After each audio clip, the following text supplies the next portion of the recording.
को पूर्व प्रवासी मैथिल कैक ठाम जुटौलनि।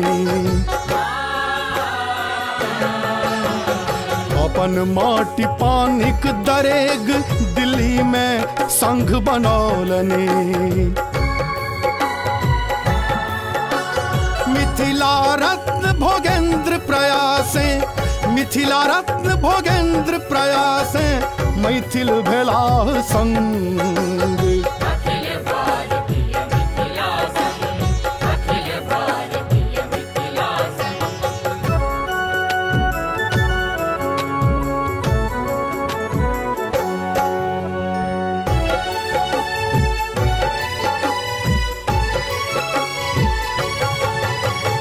संसद के झकझोरी देलक मिथिलाक बहादुर बेटा।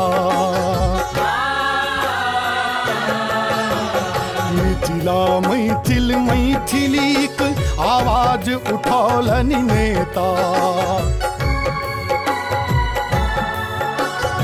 भरि देशक मैथिल जागल, भरि देशक मैथिल जागल, पटना दिल्ली आ बंग।